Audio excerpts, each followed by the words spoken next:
Religiosidad, espiritualidad o libre pensamiento. Macrotendencias de las religiones.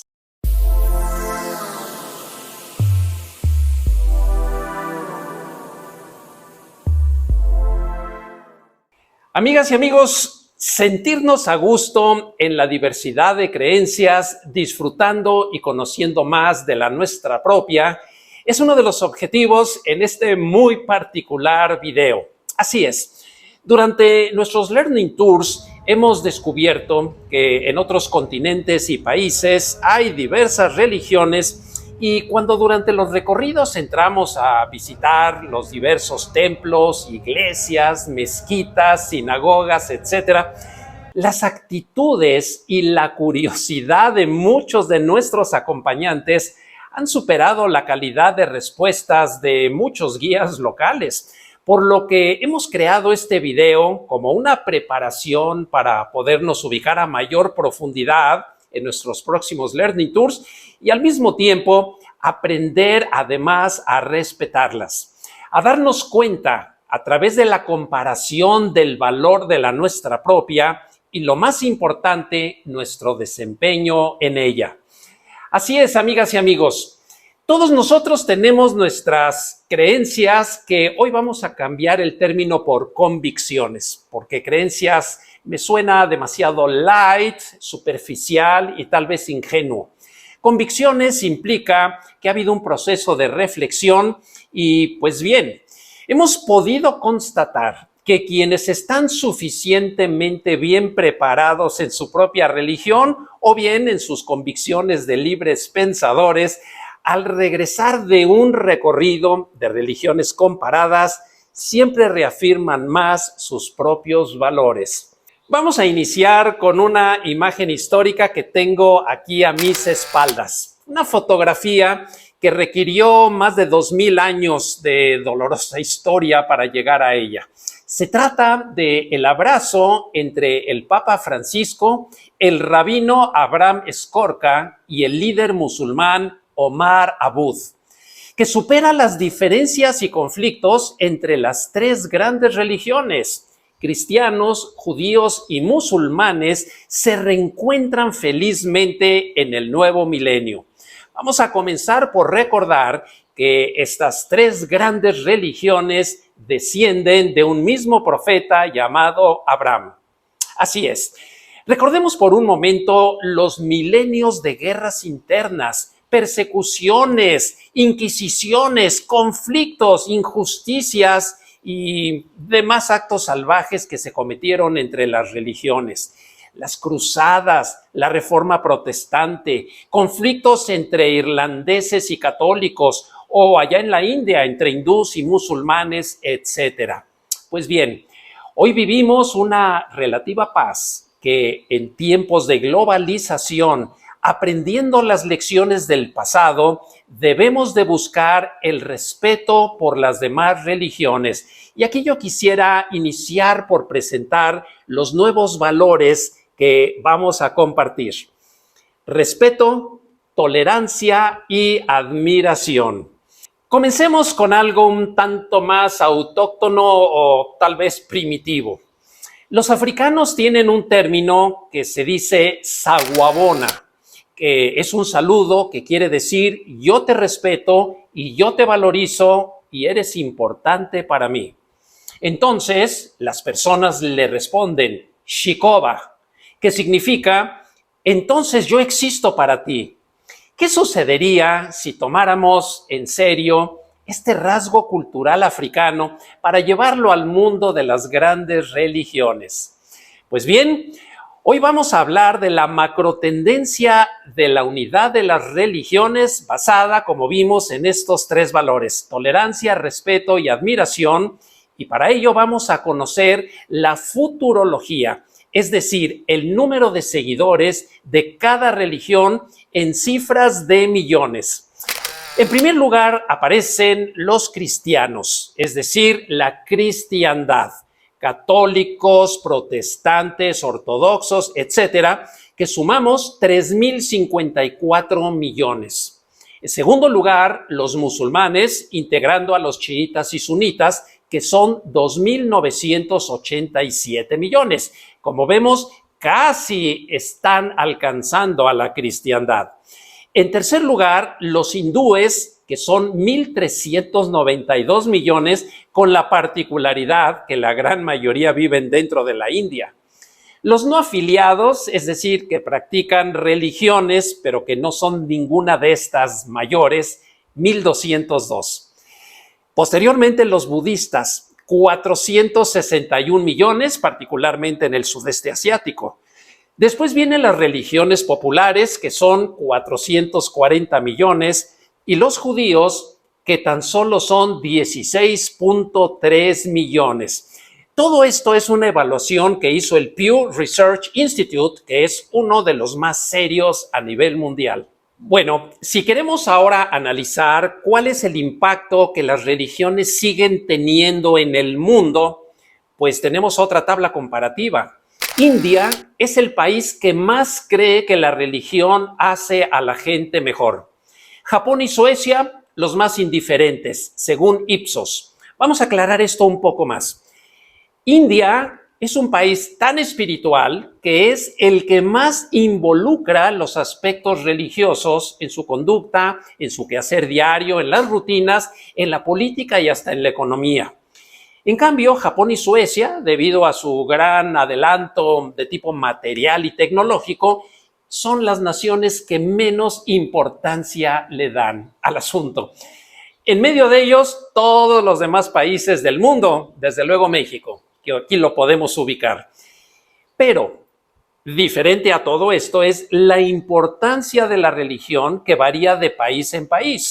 Pues bien, en Etiopía, el 98% le da una increíble importancia. Es decir, los etíopes en todo el planeta Tierra son el pueblo más religioso del mundo. En Indonesia, el 93%. En India, el 80% tan solo. En Estados Unidos, el 53%. En México, el 45%. Y el más indiferente en el mundo es China, con el 3%. Déjenme platicarles una anécdota. Durante uno de nuestros Learning Tours en China, uno de los pasajeros, de los acompañantes, le preguntó al guía qué religión tenía. Y el guía, sin pensarlo demasiado, respondió que él no creía en Dios. Le preguntaron, oye, ¿cómo es eso? Y él dijo, es que yo no creo en el Dios en el que creen ustedes. Yo en lo único que creo es en mis padres porque ellos son mis dioses. Todo el grupo se quedó con la boca abierta. Durante los viajes descubrimos otros aspectos muy impactantes cuando la gente piensa que las religiones no tienen un aspecto práctico. Meditación en las cárceles de la India. Numerosas y espectaculares reinserciones exitosas a la sociedad de presos en la India gracias a la meditación. Este país sorprende al mundo demostrando que estas técnicas milenarias son efectivas para desterrar y curar el mal en la mente de los hombres. En una ocasión yo platicaba con un exdirector de una cárcel latinoamericana, no vamos a decir el país, y le preguntaba sobre cuántos presos de los que estaban ahí estaban justos o injustamente encarcelados. La respuesta me dejó helado. Prácticamente el 50% eran presos injustamente llevados ahí. Entonces, como se dice, los que entran ladrones salen asesinos, lamentablemente en muchos casos, porque no se considera la enfermedad o la problemática del ser humano, simplemente se le condena por lo que hizo. En la India, a través de la meditación, la persona se va reformando, modifica su conducta, se acorta la sentencia y lo más interesante es que en su reinserción rara vez regresan a la cárcel. Así que esto es otro de los grandes aprendizajes en los viajes. En Tailandia, por ejemplo, 1 millón de niños procedentes de 7,000 escuelas se reúnen para hacer una vez al año la meditación más grande del mundo. Pero ahora vamos al mundo práctico, como empresarios y emprendedores que somos. Algunos de ustedes oí que pensaron, ¿toda esta información a mí de qué me sirve? Yo tengo mis propias creencias, convicciones o una religión que he practicado toda la vida. ¿Por qué tengo que voltear a ver a las demás? Bueno, porque debemos de juzgar a las religiones por sus grandes frutos. En Japón descubrimos que el ideólogo más grande de ese país, llamado Konosuke Matsushita, que tuvimos a bien visitar su museo e instalaciones en la ciudad de Osaka, se inspiró en una secta budista. Cuando él era joven, caminando por los jardines y viendo a los monjes en aquella organización, con aquella armonía tan grande, soñó e imaginó algún día crear una corporación que funcionara igual que aquella secta budista. De manera que Matsushita Electric Industrial Corporation, mejor conocida por sus marcas como Panasonic, National, Technics y Quasar, se inspiraron en una secta budista. Los musulmanes nos han admirado porque tienen al Sheikh de Dubái como un verdadero modelo de su religión. En Dubái, con todos los avances modernos y de gran tecnología, no obstante, dedican 5 veces al día a rezar, a arrodillarse en sus alfombras, venerando a Alá, como ellos lo acostumbran, respetando a la mujer y como lo hemos visto en todos nuestros demás videos de Dubái. En México, por experiencia propia, he elegido un personaje que es Lorenzo Servitje, en paz descanse, de Bimbo, un empresario ejemplar, orgullo para la Iglesia Católica. En un desayuno que compartimos mesa en la Unión Social de Empresarios, después de romper el hielo, trabamos una amistad espontánea y mi sorpresa fue gigantesca cuando 3 días después recibía en mis manos un libro de la vida de Jesús autografiado y dedicado por él. Entre los judíos tenemos a grandes empresarios como Mark Zuckerberg, creador de Facebook, Sergey Brin y Larry Page, creadores de Google, que hoy se llama Alphabet, o Michael Dell, el de las computadoras, o Bloomberg, el gran analista financiero. Así que si buscáramos en cada país el mejor de los ejemplos, podríamos llevar grandes sorpresas. En la India no podríamos pasar por alto al señor Tata, heredero de la gran empresa Tata Motors, que después de 150 años no nada más es el más grande conglomerado de aquel país, sino el más resiliente que soportó todos los cambios políticos desde la colonia inglesa y el socialismo hasta los grandes cambios históricos del siglo XX. Así que hoy, en tiempos modernos, pensar en las religiones es también pensar en los frutos de sus más grandes empresas. Cuando viajamos por el mundo, a veces por la superficialidad de las pláticas o por las explicaciones que recibimos, no alcanzamos a distinguir el efecto civilizatorio que tuvieron algunas religiones en sus historias. Pensemos, por ejemplo, en la influencia del cristianismo que los ingleses lograron llevar a los pueblos vikingos a pesar de sus invasiones, o bien el de los musulmanes, quienes a través del Corán lograron unificarse para superar la barbarie y el yugo de los mongoles. ¿Qué sería de Asia sin el budismo?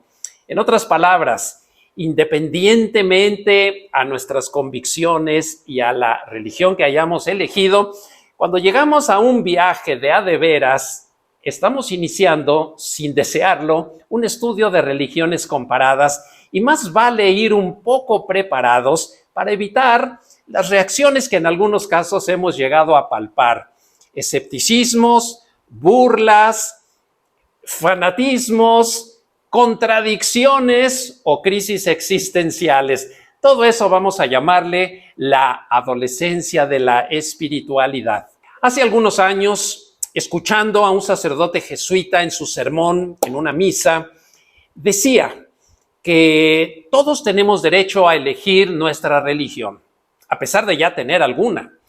Si encontramos que otra es mejor y creemos fervientemente que en ella podríamos mejorar, no nada más podemos, sino que debíamos cambiarnos, porque el objetivo no es la religión, sino el ser humano. la religión es un medio y viene de la etimología religar lo que está desligado.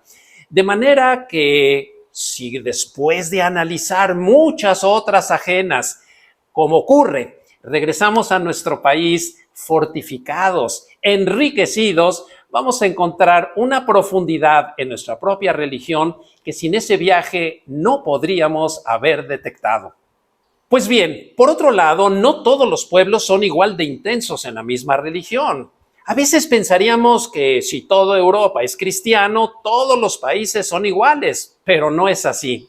Mientras en Dinamarca solamente el 4% es católico, en Polonia es el 87%. Aquí tenemos los países extremos. Italia es tan solo el 78%, que muchos pensarían que Italia es el país más católico del mundo, pues sorpréndanse, Polonia lo rebasa.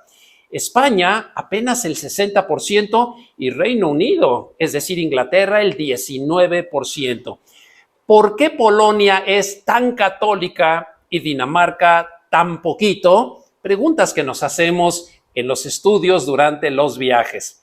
O bien, veamos el caso de los musulmanes. Ellos se dividen entre chiitas y sunitas. Los chiitas son los que creen que todos descienden de Mahoma de forma sanguínea, directa, y que eso es lo único que les puede dar el poder religioso. En contraste o en oposición están los sunitas, que son más democráticos y que piensan que la oportunidad de dirigir y de ser líderes en el mundo musulmán les puede corresponder a todos. Entonces, tenemos aparte el contraste de un Afganistán, que por cierto es uno de los peores lugares en el mundo para nacer mujer, con todo su atraso, frente a un Dubái, donde la mujer ocupa uno de los lugares centrales de la sociedad con todo su modernismo. Todos los países musulmanes comparten el mismo libro, pero lo interpretan diferente.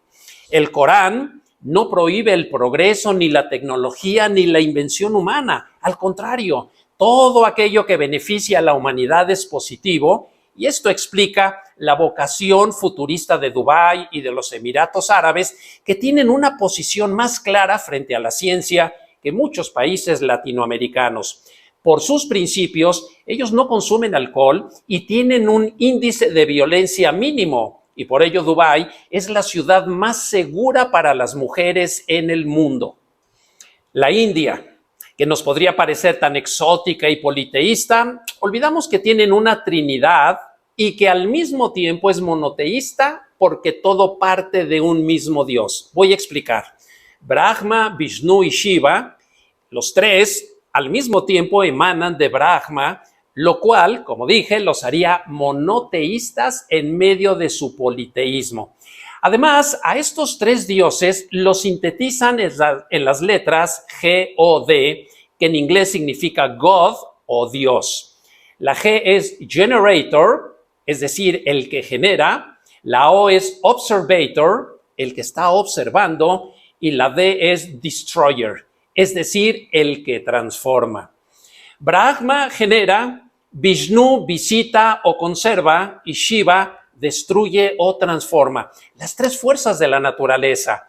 Y que alrededor de estos tres principios se teje una mitología incomparable que da pie a una de las culturas más venerables y antiguas de la humanidad.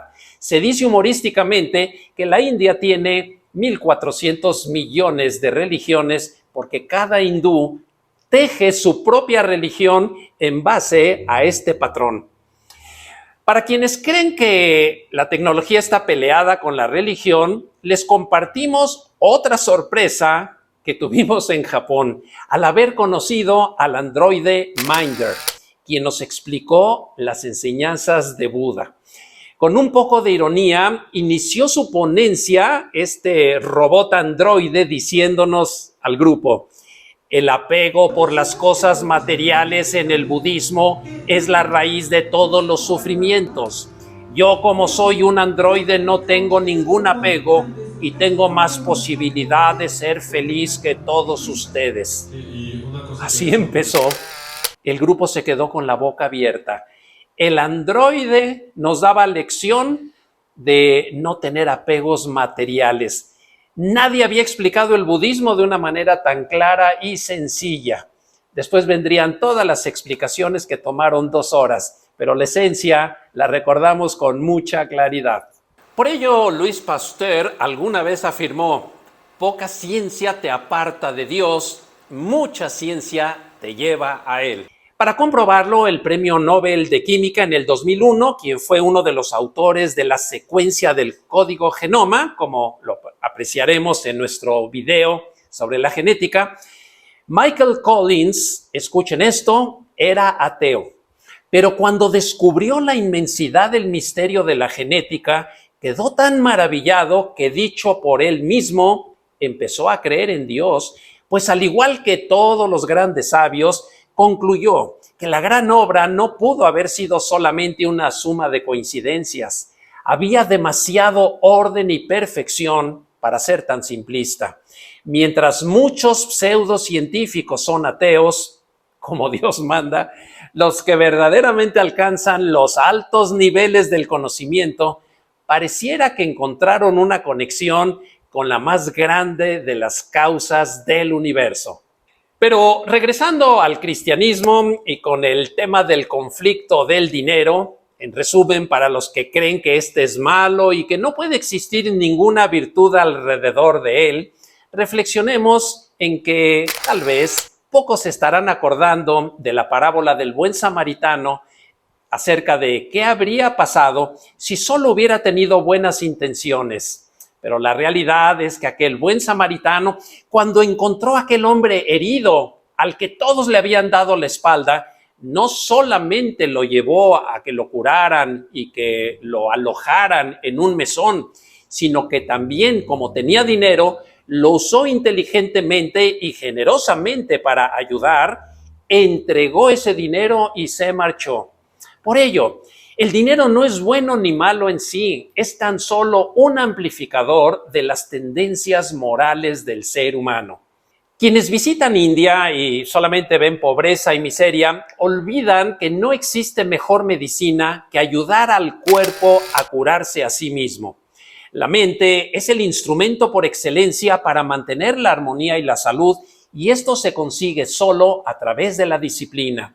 Desde hace milenios existió una ciencia nacida en la India que sigue asombrándonos por sus resultados: la meditación. Así es, amigas y amigos, con todo el manejo de adversidad, como lo hemos podido apreciar en nuestro video de la resiliencia, hoy aprender a meditar como terapia puede hacer la diferencia entre evitar un infarto o sucumbir simplemente a enfermedades psicológicas. Por otro lado, quienes hasta nuestros días siguen peleando, discutiendo y alegando por razones religiosas, insistiendo en que su religión es la mejor y la única, continúan en la dolorosa adolescencia que la humanidad vivió durante siglos y que produjo tantos sufrimientos y muertes. La era de mi religión es la mejor debe de dar paso a 3 nuevos valores que son la tolerancia, el respeto y la admiración. Quiero conocer la tuya, quiero admirarla, quiero aplaudirla y quiero aprender un poco más de ella para yo ser mejor en la mía propia. Si todo el tiempo que dedicamos a discutir lo aprovecháramos mejor en estudiar la esencia espiritual de todos los libros sagrados de la humanidad, percibiríamos lo que todas proponen semejante a una montaña que nos lleva a la misma cima, pero subiendo por diferentes lados. Pensemos finalmente, en resumen, en un personaje bien controversial en la historia como fue Judas. Él tenía todo, pero le faltaba algo muy importante. Tenía sin duda el mejor amigo, el mejor maestro, tenía al mejor sabio, al mejor líder, el mejor pastor, la mejor inspiración y la mayor oportunidad de Dios. Pero le faltaba lo más importante, una actitud humilde y positiva, y por ello fracasó y cometió los peores errores. El problema no es el liderazgo, ni la religión, ni los jefes. A veces, el problema somos nosotros mismos y nuestro carácter. Recuerda lo que dijo Heráclito el sabio: el carácter de un hombre, ese es su destino. Finalmente podemos preguntarnos si el universo tiene un propósito o no, si nuestra vida va a tener un significado y trascendencia y si vale realmente la pena proponernos despertar a nuestro espíritu. Si queremos que la paz y el amor reine para siempre en la tierra, no nada más en los días de Navidad, finalmente deberíamos todo el año de tener una máxima: amar a Dios por arriba de todas las religiones, como lo hemos visto en esta imagen histórica, porque a final de cuentas no se trata de un asunto de creencias, sino de conocimiento y experiencia propia cuando aprendamos que la religiosidad, la espiritualidad y el libre pensamiento pueden ir tomados de la mano y que ese conflicto haya desaparecido para siempre de la faz de la tierra. Soy Alex Márquez y si te gustó este video, te voy a sugerir que lo compartas particularmente con tus amigos, relaciones que consideres que todavía están atorados o enganchados en esos alegatos y discusiones religiosas.